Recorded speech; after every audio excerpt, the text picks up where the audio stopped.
So obviously, given the nature of this episode, it is necessary to give a disclaimer. We will talk about topics such as mental health, suicide themes, mental health themes, all of the above. So if any of that's going to be alarming to you, or if you're set off by anything in this episode, please contact a mental health professional or call Lifeline on 13 11 14 in Australia. And by all means, our DMs are also open for anyone who wants to chat. So welcome back to DNM Cast episode 17. This is a hat trick of guests. We got our third guest in a row, and we're very, very excited for this one. I think this is one we've been looking forward to and had planned for a while. It's good to actually finally be doing it. So Diezel, I'll throw it over to you to introduce. Sick. So we got Matt LaFontaine. He's a close friend of mine, also known as Laffa, big boy. He runs a safe. It's called Safe Space. It's where people are just freely coming to the beach, journaling, talking about their feelings, and really just opening up about how they're feeling behind the scenes. Not many people are really doing that these days, and it's really good to have someone that can actually talk about it with new faces and people you don't even know. But sick to get to know you from a different point of view, obviously talking about it, trying to promote you as much as possible. We'll get into all your pull-ups and all your challenging things that you've been through at the moment, but until then, how are you? I'm good. I'm excited. I'm really keen. Like you said, we've been sort of teeing this up for a little while, but it's nice to finally be sitting down here, and I think it's going to be a really good chat. I'm really curious to see sort of what comes out of your mouths, but otherwise, yeah, I'm really excited. So thanks for having me. So we'll open up with I guess the obvious premise of it. So you want to run us through what your plan is on October 12th, what you're doing it for, what you're doing, and yeah, all of the above. Yeah, October 12, I'm going to be doing as many pull-ups as there were suicides in Australia last year. So that number is around 3,300. And in alignment with this day, I'm going to be hosting a mental health wellness day. So there's a lot of people doing physical challenges nowadays, which is fantastic. A lot of which are trying to ask for funds to go towards certain charities, but I wanted to go with a different approach. And so instead of asking for money or to fundraise for anything, I'm hosting this mental health wellness day where I'll get local people and businesses to come down, supply their services to our community for free. And I'm just asking people to support me by supporting their own mental health. So yeah, I guess the whole idea behind the pull-ups was originally end of last year, I was injured from footy, couldn't run, couldn't sit still either. So I had to do something. So pull-ups was the go. And then when I saw the number of suicides that are happening in Australia each year, it's alarmingly high. I just thought, why not try and challenge myself and try and sort of bring the community into it and yeah, host a day like this. So really excited for it. Okay, absolutely. That's awesome. And so you touched on it came of you being injured from footy, the pull-ups came from. Was that also a turning point in your life where you discovered the importance of your mental health, or have you always kind of been on that kind of stuff? And yeah, so I've been pretty passionate about the mental health space sort of since my struggles, which was back in COVID. But I guess the end of last year when footy was done, I sort of was falling out of love with footy. And I think footy just didn't really align with myself anymore. And I was sort of in a period where I was sort of in a self-discovery sort of patch of my life. And I guess it all sort of just stemmed from expanding, I guess, myself and branching out a bit further. And that's sort of the time where Safe Space came about, because I wanted to give more in that mental health space. And, you know, when I started doing these pull-ups, it was like, all right, how can I convert this into a challenge that's related to mental health? And I think the whole mental health idea, I really dove into that more when footy finished last year. So I thought, why not? Yeah. A lot of men in this generation, I feel like I can relate as well, really holding their feelings. And obviously watching you on social media, you're really open and happy to talk about it. At what stage did you think that, like, you know what, I want to spread my message, I've been going through all these feelings and stuff, and drove you to really like just open up naturally? Well, I mean, it's never easy. And I think it stems back from when my mental health was really poor. And back in COVID, I did attempt to take my life. And at that time I was bottling everything in. And it's like, when you start bottling things in, you can really feel it inside of you. But then after I tried to take my life, I had to take action. And through talking to other people, I realized that I started feeling better really quickly. And so I found that talking about how I am feeling is always the first step in feeling better. And there's always people that are willing to listen to you as well. So it took a lot of time to feel more comfortable being open and vulnerable. But I think at the end of the day, having feelings is part of the human experience, and we all feel things. We can't always feel happy. So I think it's really important that we do talk about how we are feeling. And, you know, by doing it over and over again, I found that it was quite comfortable for me. And yeah, that's why with this challenge as well, I post weekly updates of how my mental health is doing. And I think I'm just trying to encourage others to open up and do the same and hopefully take their first steps towards supporting their own mental health. Was it a shock to your family? Obviously, I don't know, were you really open with your family talking about how you were feeling? I actually wasn't. I think mind the pun, but it was all just too close to home, I think. Yeah. It was quite scary, which is, for some people, they find more comfort in talking to family, but for me, it was the opposite, which, is quite strange. But I found it really easy to talk to my manager at work. He was actually the first one that I really started talking to. Oh, really? And then from there, I saw a psychologist, didn't have the best experience, but even just talking about how I was feeling helped. But I guess it's sort of, for me, it was just about finding who I felt comfortable talking to at the start. And for me, it was, my manager at work and friends and family. So what's work, sorry? Work for me, I work in horticulture. So I work in a big plant nursery. So we're like a production-based nursery. So we have like 3 million plants. And that's the same employer that you talk to your manager? Yeah, so same place. Yeah. I don't work in his area anymore, but we're still really good mates and we always check in and he's awesome. So I've always got a lot of time and respect for him. LG, shout out to LG. Shout out him. Yeah. I would love to say, how did you initiate those conversations and reach out to those people in your life? Obviously, it was something that was very personal to you, and if you were struggling to reach out to family, how did you find that person? Was it just something that you felt comfortable with, or are you just trying to reach out to anyone that you could? Great question. For me, it was someone who I felt quite comfortable with. Someone who, for me personally, it was someone who wasn't too close to me. And it sounds quite strange, but I think when it's someone really close to you, sometimes it can be really intimidating, especially when you bottle it in for so long. It's almost like you're breaking that trust that you had. It's like, well, why didn't you tell me this earlier? So for me, it was my manager at work, and he was the first person I spoke to, and I just felt really comfortable with him. Like I was working alongside him every day. Essentially, I was with him more than I was with my family as well. So that's just what work is like. But I guess if anyone else doesn't know who to talk to, there's always someone that is out there to listen. And sometimes talking to a stranger can be a lot easier, a specialist as well. But for some people, just even friends and family can be the first one. So it just depends. I think it's different for everyone, for sure. Have you had like mates that have been so close with you that have actually opened up to you, that are you would never have thought that anything was going on behind the scenes? Yeah, 100%. Even people that I was mates with who I wouldn't say I was really close with, who have reached out and sort of said, hey mate, I'm not doing great.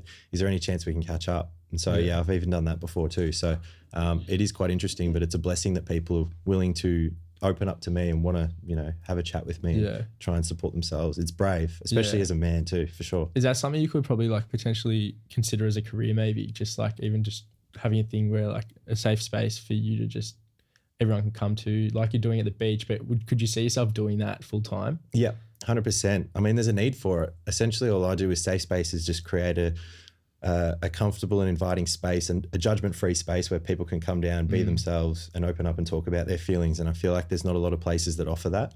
And so I'd love to see safe space potentially expand to offer that to more people within our community and beyond. But it's something that's definitely in mind, something I'm working towards, but just trying to probably prioritize this wellness day on October 12th first. And then after that, I'll put some work into that for sure. So how is sharing, I guess, your story publicly and being so open about it on social media and in other places affected your mental health as well? Has it been scared to put yourself, it's always scary to put yourself out there no matter what you do, but what's the response been like from others, I guess? The response has been really good, really positive. I guess to be the person that is trying to start up that conversation, I think the hardest part with vulnerability is being the first person to do it. But once you get started, I think other people can follow suit. And so I've got a really positive response from a lot of people, and the comments and even the messages that I get are always really, really positive. But on my mental health personally, there's definitely been some weeks where I get quite anxious. Before I did this challenge, I'd use social media, but felt very hesitant to post. I think for me, it was similar to, I guess, maybe a few people when you grow up. It's how many likes am I going to get, or what are people going to think or say? And it was really scary. And so to have gone from not really posting much to then posting every week and putting almost everything I'm doing out there, especially with how I'm feeling my emotions and stuff, it's there's definitely moments where it's quite challenging, but I think for what it's worth in helping other people, just feeling a bit of anxiety and fear in myself is much more worth it for sure. 100%. Yeah. Was there a specific moment where you just said, I just want to put this all out there online? Why did you choose to go online? Did you want to share your story with other people? And, obviously you want to help other people. Is that how you felt that you want to do that by throwing it out there online? Yeah, because I really think, like I was saying before, I think that vulnerability is really tough. It's really hard to be the first person to do it. And so if I'm going to do that to a broader audience, hopefully it's going to encourage others to know that it's okay. And, you know, if this person can go through this, then surely I can talk about my feelings too. And I think the only issue with it all is that often people compare their own struggles to other people's. Definitely. And I think that's where things get really, really rough. But it's sort of like comparing whether you drown in the ocean or if you drown in a puddle, you're still drowning. I don't think it's about how severe these issues are. I think you got to look more at the themes of what you're going through. And yeah, with that as well is often people always bring up the whole, you know, I don't want to burden you in saying this. And that word always comes up, don't want to burden you, don't want to burden you. But I think what's really important to know is if I had you, for example, Diezel, if you came up to me and said something, but you were, you know, fearful of, you know, being a burden to me, I would feel so special and so trusted in you, knowing that you came up to me and you felt comfortable enough to talk to me. So I think when people are fearful of saying, you know, I'm going to burden you and saying all these things, it's like, no, we're gaining trust and we're going to get a lot closer from it. So it's just breaking through those barriers of mental health. I think that makes it a lot easier. And did you have any role models that you looked towards that were online that were sharing like their story? Did you look to those role models to help you shape your online like persona in a sense? Yeah. I didn't really see anyone doing it. There's a few TikTokers out there that definitely do, and I think it's fantastic that they're doing it. There's also a charity along the peninsula too, Speak and Share, and those guys were sort of around at the time when my mental health was quite poor, and I definitely looked up to them and the messages that they were sending across. So there was definitely those, but in terms of the ideas behind it all, I wouldn't say it's unique, but it's not something that I sort of looked at someone else and was like, I'm going to do that. It's just sort of something that I thought would be worth doing. So it's been an interesting sort of idea. And, you know, sometimes I kind of go, is this even worth it? But I think if it affects one person and can help one person, then it's all worth it for sure. I definitely think like the analogy that, you know, someone's drowning somewhere else versus someone drowning in a puddle, like just understanding for anyone listening at home that just because you have, you're comparing yourself to someone else that might have a bit more of a severe case or something or going through something that seems like on a larger scale, you're still feeling the same feelings. Like that's what you're saying about the theme. So it's about understanding that just because you don't feel like your issues are as big as someone else's doesn't mean they're valid isn't the right word, but any less important.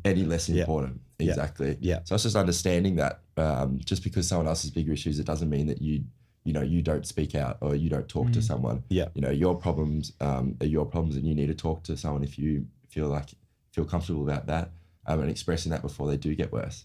100%. And like people handle things differently too. Like some people are quite, I'd say, mentally tough or can, I guess, push it aside a little bit easier, but it doesn't mean it's going to weigh any less heavy.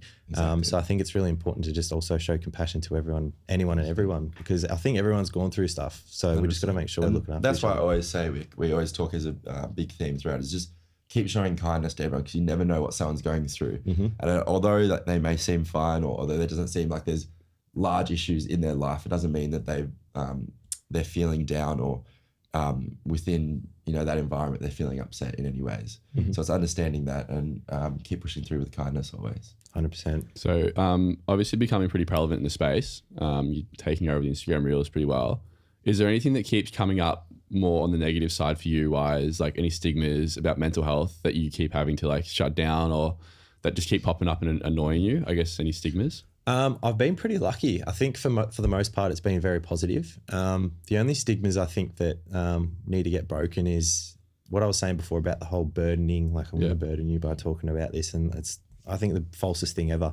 I think the other one as well is how, you know, being more mentally tough, just like, you know, just deal with it, just, you know, hold it in, you'll be fine. I think the whole idea of internalizing your feelings it's wrong. I think it's just a bit of a cop out for people who are honestly too scared to really open up. I think it's far more brave and powerful for people to open up and be vulnerable and talk about their feelings and how they're doing, as opposed to just internalizing it. I guess if you think about our emotions and internalizing it, a good example I heard recently was, have you ever tried to get like a ball and try to push it underwater, and the more you push it down, it's just going to keep shooting up higher and higher the more you push it down. So that's why I think it's really important to just make sure that we are talking about how we're feeling. Relating to that, when I was younger, obviously my parents split up. We've spoken about it a little bit, but it's so true. Like I bottled up my feelings, and I said to people like over and countless times, like, I'm fine. I don't want to talk about it. And that's just it was my way of like dealing with things, because I didn't know, I was like young. No one really taught me, and it wasn't really a thing where people would come out yet with their feelings. So I remember being 14 and I was at my mate's house, and he was really good, where he would like say, come around and stay at mine, almost like I'm with like Luke now. Like I stay at his like probably most weekends, just to escape sort of that reality at home. Like it was fine at home, nothing bad was going on. I just didn't want to be there because I'd think about it. Yeah.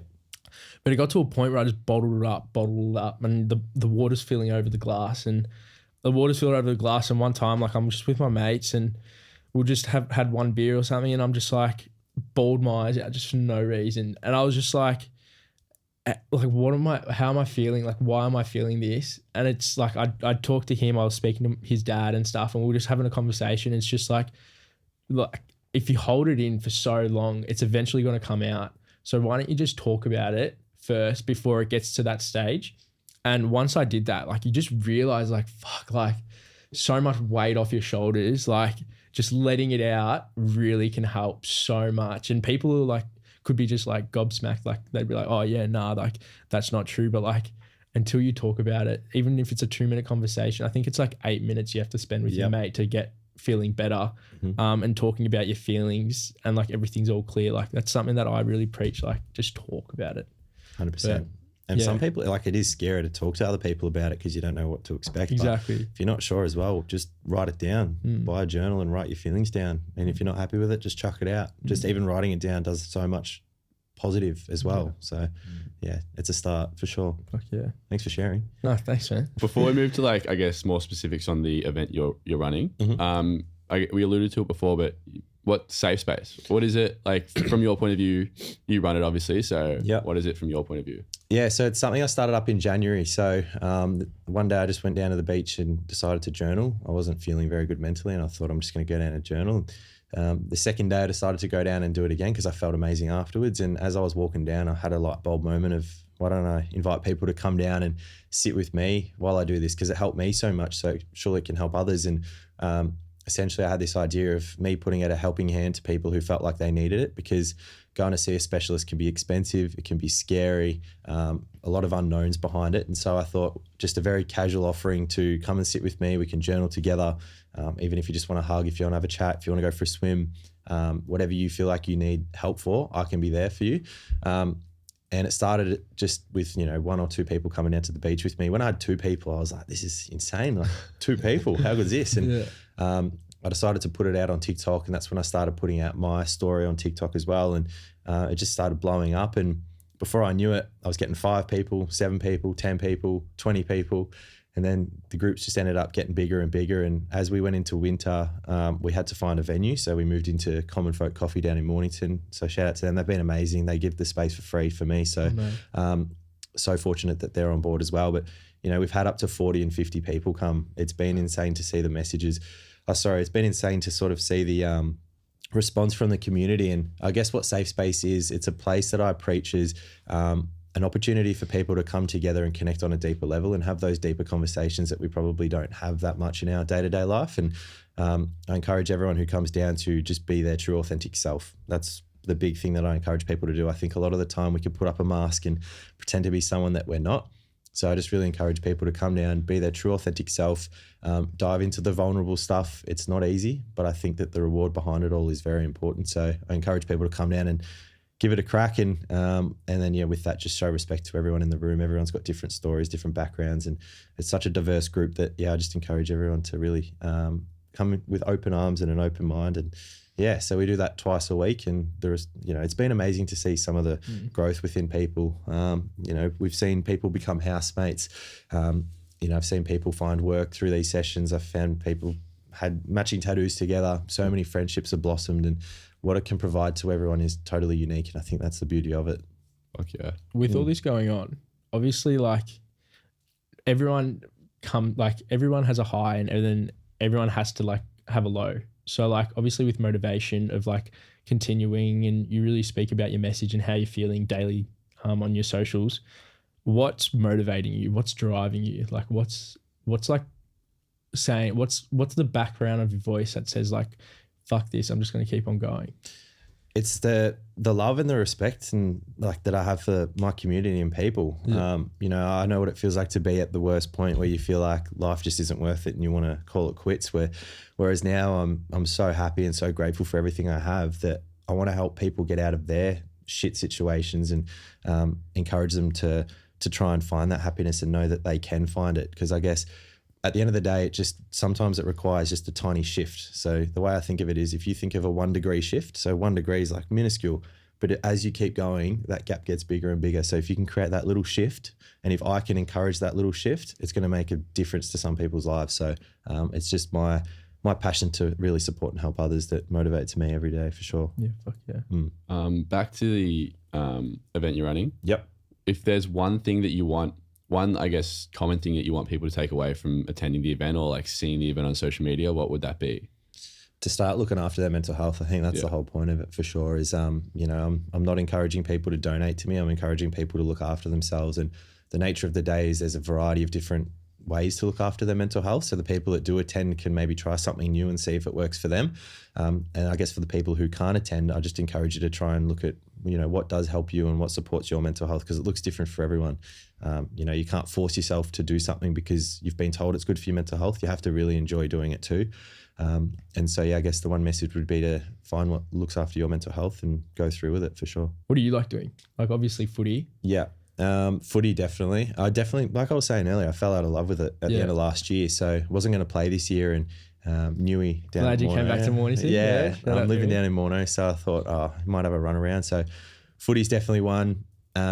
It's probably something I was trying to figure out recently because I was so jam-packed with my weeks. I probably wasn't utilising my hobbies and stuff to look after myself that much. So I'm trying to figure out what it is. And at the moment for me, it's sort of the creative stuff. So trying to pick up the guitar, photography as well is another fun one that I'm trying to lean into a bit at the moment. But I'd say just any sort of sport. Like I love moving, I love running around. I love hanging out with people and learning. I love connecting with people and getting to know them on a deeper level. So just all that sort of stuff. But I'd say, that creative stuff is definitely my hobby. Like doing pull-ups? Oh, I never said I like them, but I'm doing I've seen, I've seen all your training stories and stuff where it's like the mental demons are really kicking in today. Like what is like 3,300 is a lot to prepare for and you're doing a lot in preparation. Yeah. What is it like? Obviously it's fucking tough training for that shit. What is your, first of all, what's your training like? And then how do you push through like the mental demons of doing 1,000 pull-ups in a day training for this? Yeah. A week for me at the moment is I'm doing probably 3 sessions a week at the moment, whereas before I was doing 6, including footy. So I was burning myself out almost every week, but I've tapered it back to 3 sessions a week and then a big volume session on the weekend. So like on the weekend I did 2,200 was my total volume over the weekend. So it's nice to have tapered it back a bit and sort of started to rest and recover my body a bit because it is going through a bit. But the mental side of it's really tough. Like I've been training for this challenge since October last year. So it's been 11 months and we're so close, and physically I feel like I could do it now. And I think that's what's really challenging is just knowing that I'm doing all this volume, but I could probably do it the 3,300 now if I wanted to. But it's really tough because it's just you and the bar and this plain wall that has nothing on it. And you're just there staring at it. Yeah. It's so bad. Like last weekend I had to do just over 4 hours of pull-ups. So I was just there doing 4 reps every 30 seconds. You do your reps, you get off the bar, you wait 15 seconds, you go again. And so it's really, really challenging. But that's why I think it's important to go back to why I'm doing it. And it's because of the community and the people. And so what's 3,300 look like in terms of, is it 4 reps every 10 seconds? Is it 10 reps every 30 seconds? So I'm going to try and do, at the moment, depends how I feel on the day, but I'll do 4 every 30 seconds for about 5 hours. That'll get me to maybe 2,300, 2,400. And then I'll go to 6 or 3 every 30 seconds for the next just under 3 hours. So realistically, I think I can do it in under 10 hours if everything goes well. But I need everything to go on my side. Oh. So that's a serious 330, challenge. 330 average an hour. That's How do you like cope knowing that you have 10 hours ahead of you of just you and the bar?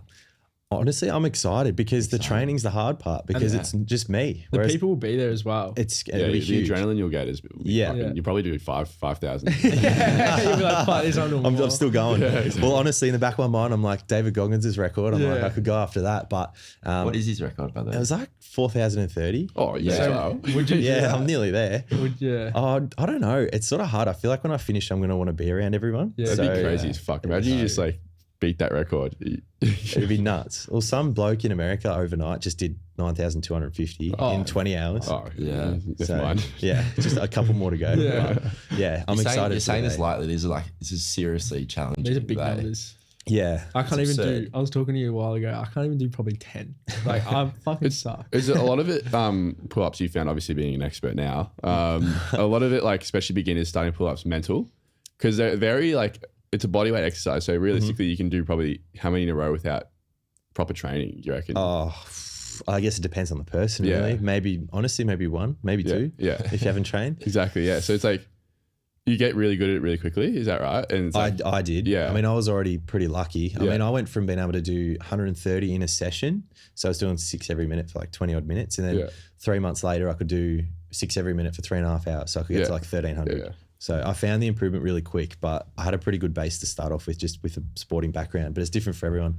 how's you go with your hands? The hands aren't too bad. I mean, I've got calluses and shit everywhere, blisters, but honestly, for the most part, Toughen they're them pretty up. good. But you Yeah. know what helps them? Kitchen sponges. Use yeah, kitchen I've sponges. seen that. I've seen you do that. I was Yeah. wondering what they were. Yeah, no, I'm not cleaning the bar. I'm actually doing Yeah. pull-ups with them, but they're Like, so do you good. get wraps or anything? Like I help the might. grips, I've heard people say that, like you can use the wraps or the grips, frog grips or whatever, and Yeah. then you just use the kitchen sponges to soften your hands. But I haven't tried that yet. I tape my hands So I too. was gonna say it might be easier. I know, like if I'm like deadlifting or like RDLs, I have like the wraps and then you can't even hold it when you're like lifting real heavy. So I don't know Yeah, if you- I mean, because I don't know if that's cheating though, it's, but nah, it's not. As long as you're doing pull-ups, I don't think it matters. But I think it's just more like gripping the bar's not the issue. It's just how like Slippery. harsh it is on your hands. Because Yeah. like by the end of the volume, so say I did 2,000 2 weeks ago, afterwards my hands were so tender, just so sore. So it's just about minimizing that pain, I think. Laffer, we obviously play footy together at Mornington. And I remember the first like proper encounter where we were talking about like your journey was Rosebud. He wasn't doing pull-ups, but anyways, we finished a game. It was a big game. And I'm like, oh, what are you doing after? He's like, I'm just gonna run a half marathon. Something like that. I was like, no, you're not. Fucking ran a half marathon. After a game. After a fucking game. And then it was Sorrento, I think, just recently. We were like, dude. So picture this, yeah. So we're like about to get relegated. It's like we needed like a couple games to win. Anyways, we're versing Sorrento and we went there and we were like, I was keen, I was confident, and we were supposed to lose. Like everyone thought we'd lose. Anyways, Laffer kicked the sealer to kick like for the game and like won us the game pretty much. The ball's come, kicked it over his head. He's got like the whole wing, no one in front of him. From the half back, he's ran, bounced it, kicked it from the 50, fucking just bowed down to the Sorrento crowd. I don't know what came into me. That was horrible. Is it found out it's benefited your footy, like all the pull-ups and stuff? Like, is it taking a toll you saw when you're playing, all that kind of stuff? Yeah, well, I mean, because I don't know why. I just have a habit of doing dumb things after footy. Like there was another game after. Well, that game you fucking did like 1,000 pull-ups. Yeah, after Langy, I did like 2.5 hours of pull-ups after a footy game. But it's sort of, for me, that became the priority. And I probably wasn't enjoying footy the last few years because I put so much pressure on myself because I was just expecting myself to be the best out there and always be perfect. And so I just started to hate footy. So it definitely helped my footy in the fact of the enjoyment aspect because I took so much pressure off myself. But I guess in terms of even strength, I guess if that's sort of the question that you're asking, 100% helped for that. But I think just my enjoyment for footy was definitely what came back. Do you think that also that your enjoyment, like you weren't enjoying footy because at a time that your mental health wasn't that good, and when you are down a lot of the time, things that you love or your hobbies, they kind of take a back seat and you stop enjoying those things. And did you find understanding that your head wasn't in the right place and you found help allowed you to enjoy those things that you once loved again? Yeah, I guess they're probably two separate things because my really poor mental health was in COVID. So we weren't playing footy. So I probably needed that because I missed that interaction with all my friends and, and the sport that I loved at the time. But I think for me last year, particularly, like my mental health was a lot better, but it was actually quite poor from footy because I would rock up to footy and it would feel like it was a chore and I wasn't enjoying it. And so yeah, it was interesting to sort of see this game that was almost my identity go from something I loved to something that was really hard to go to. But at the end of the day, I had one of my good mates who ended up playing with us, BJ, Brendan Credlin. Yeah. He was the one person that I spoke to a lot about how I was feeling about footy, how I was feeling about myself. And it was just, I was really fortunate enough to have that person that I felt really comfortable with to be able to talk about my experiences with footy and I guess how I was struggling with it. But yeah. Did you two sort of like say like, thanks YC, let's go to Mornington? Nah, it was he was ready for something new, and I can't put his words in my mouth. But I don't know his deeper reasons behind it, but I think he was ready for something new. Like he'd accomplished so much at YC, and I think he just wanted something fresh. And his good mates would knew me as well. And I guess for me, I wasn't going to play at all, and I was living in Morning. I was around the corner from the club, and obviously I missed playing footy with him. So I thought, why not? So that's why I came down, and surely enough, I ended up playing. So looping back to the event, obviously we ourselves are out of the country for the event. So for anyone else who can't get down, maybe interstate or just circumstances can't make it, how can they be involved into or just I guess reap the benefits of the event that you're running? Yep. Well, for the people who can't attend, I will be doing a live stream so people can watch it. It'll probably be on my Instagram, which is just Matt LaFontaine anyway. Smash it, get around it. But yeah, so if people want to watch it, they can. And I guess if anyone isn't there on the day, October 12th, just encourage everyone to reach out to people if they need it. Do something to look after their mental health. Do something that makes them feel happy. It falls 2 days after World Mental Health Day, so that's the reason why it's on that date. So I think it's a really good time for everyone to just sit back, reflect on their life, what makes them happy, and on that day, just try and do something that makes them smile for sure. I know you say you don't want people donating, but what if people want to give money to people that are doing so well? Do you have a donation link that would be on the live stream? Or preferred donation or preferred charity? Is there any way people can get in contact with you to donate money to help support? Well, at the moment, I'm looking for sponsors. So if anyone wants to help fund the day, because I'm asking businesses and stuff to come in and offer up their services, and some of those services do cost money. So if there are businesses out there who want to reach out and help support financially for the day, then that would be fantastic. But in terms of a charity, there's no one specifically. And I think I'll avoid doing that just because I have so many different businesses coming in that it wouldn't seem fair to sort of financially support one. So yeah, if that sort of makes sense. Yeah. Definitely. Okay. Try to get some locals or something. Yeah, get them around it for sure. I'll need a few of these when I'm done. We'll give you a couple. Next challenge, 3,300 beers in 24 hours.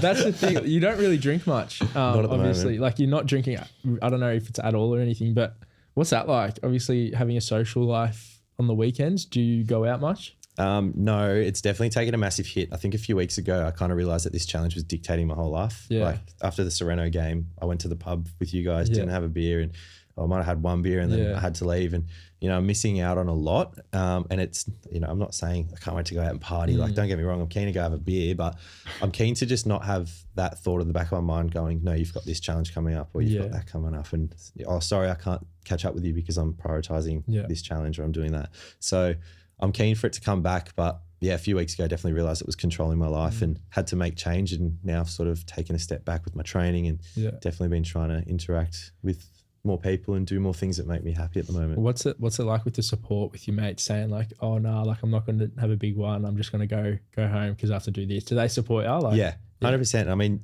you firsthand know that too. It's like, what I'm doing, what the cause is. And, I think just me being around, whether I'm having one beer or no beers, I think just being around is often enough anyway. So the support from all my friends has been great. There's been no pressure on anything at all.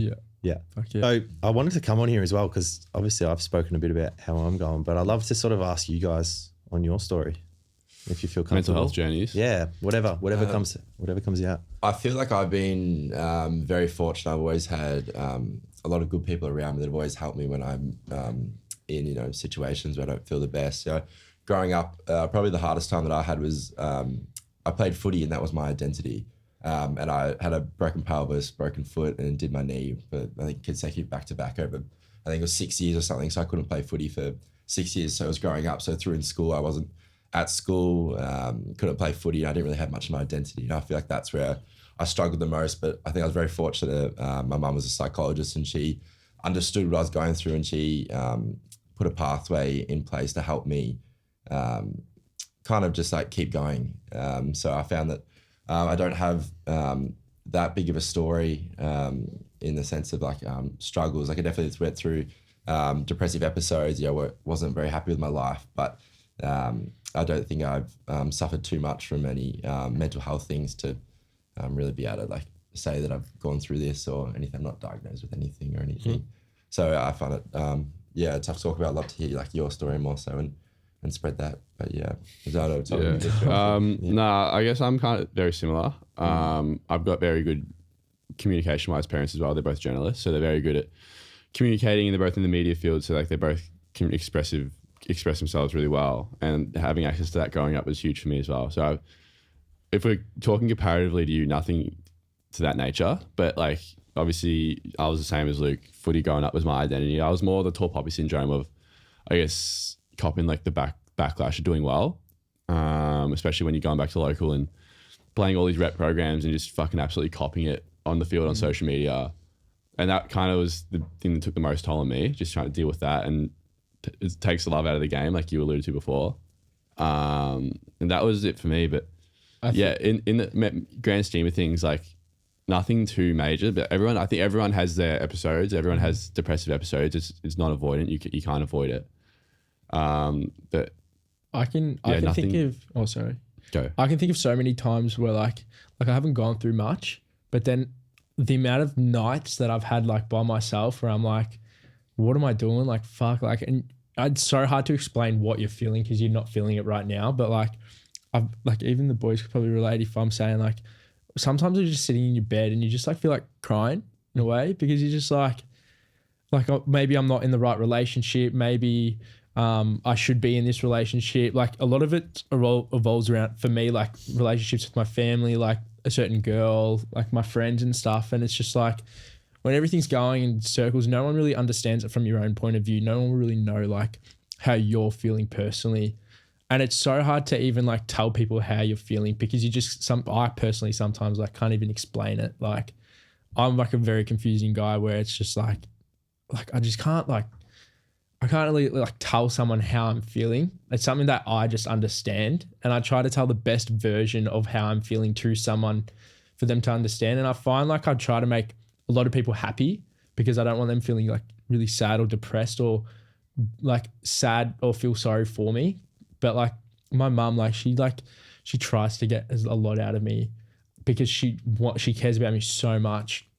And I struggle telling her how I feel because it's just like, I know that she's going to worry about how I feel in a way, but like I'm fine enough to say, it's okay, mum. Like I'm happy. I have a podcast with my two best mates and life's fucking great at the moment. But then I think everyone has that mental barrier where, look, there's something going on behind the scenes. If you can cope with it by yourself, find other ways you can actually talk up about it because like myself, I talk to the boys sometimes about some things and, like I can't even name those things because it's nothing major, but it just might be that something little thing that might be irritating me that I want to talk about. And then like after that 8 minutes of talking to someone, like I feel so much better. Like, yeah, there's so many countless times just at night where I'm just like, fuck. But then straight away, like I'll talk to him on the phone right after, and I feel better. Like, yeah, that's huge as well. I think that's massive. Like, and what you mentioned about not wanting to talk to your parents is you don't want to worry. The fear of causing, I guess, burden, as you said before, on someone else is big and it's real. But I think, like you said, the laying in bed, like even with this podcast, I found like it's very, from the outside looking in, everyone probably thinks, oh fuck, like from the jump they've had, thousands of followers, thousands of listens, haven't had any bad episodes, all this, but that's so much pressure on us. And we felt that from the start, like there's so much pressure to perform. We're lucky we have been performing. Yeah. And we haven't had any but what if like one day they'd stop listening? Like that's those things that like but that's the thing with me. Like I don't give a fuck if they stop listening. Like at the end of the day, yes, viewers are sick. Yes, viewers gets us brand deals. Yes, the viewers do a lot. But then like I say to a lot of people, and a lot of people came up to me on the weekend. We had an event. What do you want out of the podcast? And I guess like we need the numbers, like if we want to make it big. But then me personally, I don't give a fuck. Like I haven't really spoken to them, but I don't give a fuck about the numbers. I don't care like what this fucking podcast gets to us. I don't even care if people laugh about us and make a joke.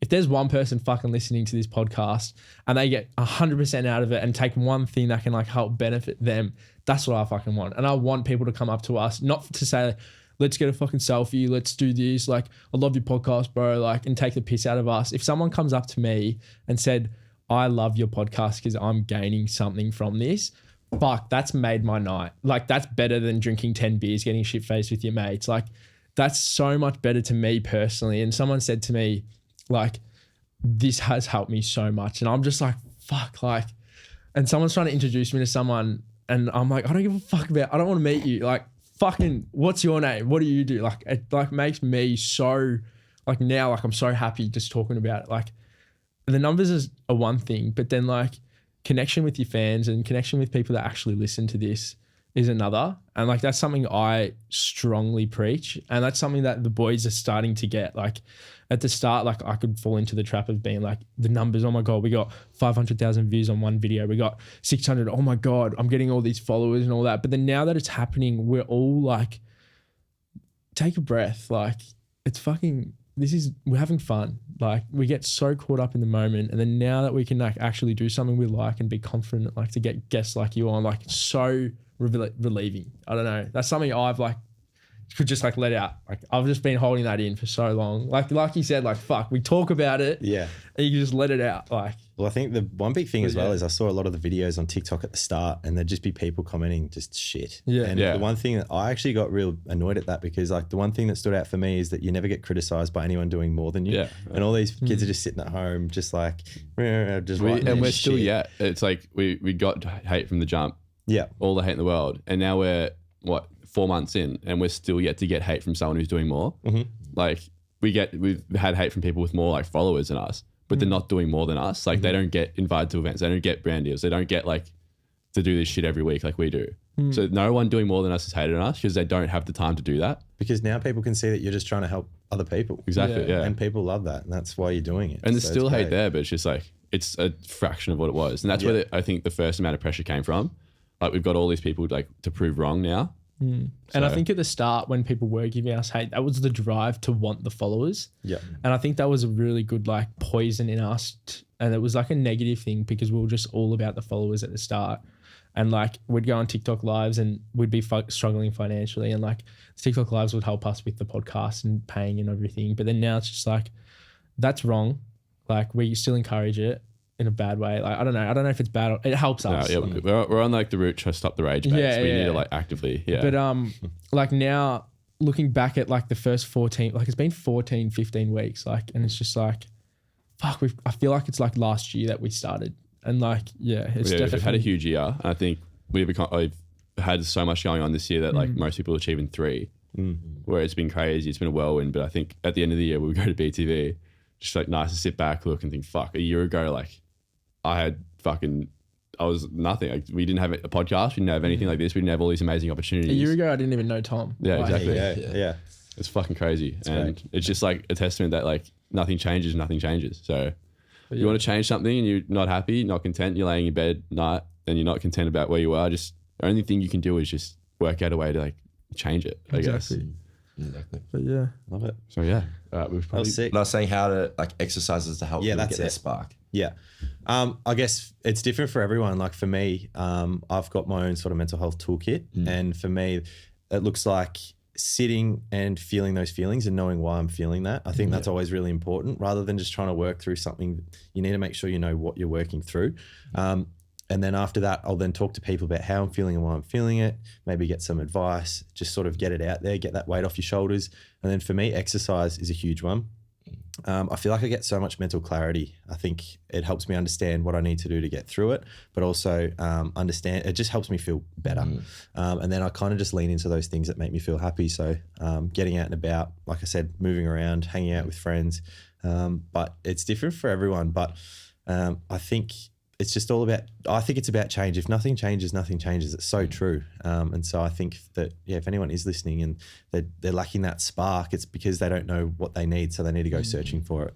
Definitely. And this idea, I just want to say this one thing, this idea around the toolkit, how did you formulate this toolkit? Was it literally just trial and error, trying exercise, trying new things? Was it literally just that? Pretty much, yeah. And then I figured out what works for me. And it took me a while. Obviously, you have to sort of try different things. And I know like people often like journaling. I like to journal, but I don't find myself doing it often because I really struggle sitting still. It's probably something I need to get better at. But you kind of work out what works for you, and then you kind of figure out the process behind it. Yeah. Maybe I will go for a run before I sit with my feelings. Maybe I'll talk to someone, but it's sort of understanding those core things that can really support your mental health when you need it. So Definitely. yeah. Yeah. I think manifestation's huge as well. Like it's so big. Like this is gonna sound like really wankery or something, I reckon. But like last year at Beyond the Valley, the festival we went to, Luke and I were walking around and said, fuck this, like next year we're getting free tickets to this shit. Like we want to get to the point where we're getting free tickets. And we just spoke that shit into existence. 6 months later, that's exactly what we did. So it's just it backs up the point that nothing changes. And if you convince yourself that something's going to happen and change will happen, it usually does. It's just the way it is. It's fucking true. Manifesting is so big. My mum just got out of divorce and she's always wanted this dream house and a dream car. And then she was always, she'd post it on Facebook, her profile picture. She's just I'm posting this car. And then we'd always talk about this house for 16 years.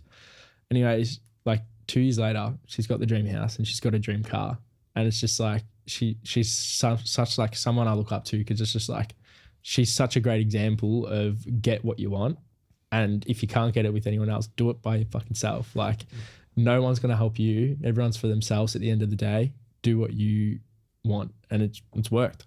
I did a video on my recap that I did yesterday. I actually spoke about something that sort of aligns with this, and it's about how I feel like we're all so much more capable than what we think. I think we're too comfortable sitting in our own little bubble that we're kind of that's too hard, I'm not going to do it. Exactly. Or we're too impatient that we're not willing to put in the work and the discipline to be able to get what we want. But I feel like we can do it. If we just put our minds to something and we work towards it, it'll come true. It'll come to fruition. But I think too often we're too scared, or, we compare what our goals are compared to what other people have done. And it's that comparison thing that I was talking about earlier. And I think it's not important. It's about comparing yourself to your past self and just making sure that you're trying to work on being a better person every day. But I think too often we sit in what's comfortable. We sit in where we're at, probably makes us feel depressed because we're not really going anywhere. But I feel like we need to strive for more. We need to know what that looks like and just keep pushing forward. Definitely. Huge. Definitely. Do we have to conclude it there? Perhaps we can conclude it there. So, thank you guys for watching this episode. Thank you, Matt, for coming on. Thank you. We can talk about this for ages. I could talk so much. It's been a long time coming, and I think this will be probably not the last time we have some kind of content with you. Yeah. We'll definitely do something post event. So, and that being said, so this comes out on the 22nd of September, which means it is 3 weeks away from your event and 1 week away from ours. So your event is the October the 12th. Yes. All day. Yeah, from 12 till 4 p.m. Yeah. Verdus Performance in Mornington. So it's on Toolkit Terrace. And what's locked so far for businesses coming down or people coming down? So the types of services we've got coming down is we'll get my work down there. So we'll give people a chance to pot up some plants and write on their own little pots and stuff, design it, which is cool. Obviously safe space will be involved. So there'll be some mindfulness activities, friendship bracelet making. We'll answer some deeper questions. There'll be ice baths. So cold water therapy is obviously really good. We'll have live music. We'll have a variety of foods, coffee. It'll just be, there's a whole range of different things, and still finalizing it all. But really, really excited, and everyone that's on board is really, really keen too. So get down. Huge. Any brands want to get involved? Yeah. Get in. Message you on Instagram. It's not too late. Yeah.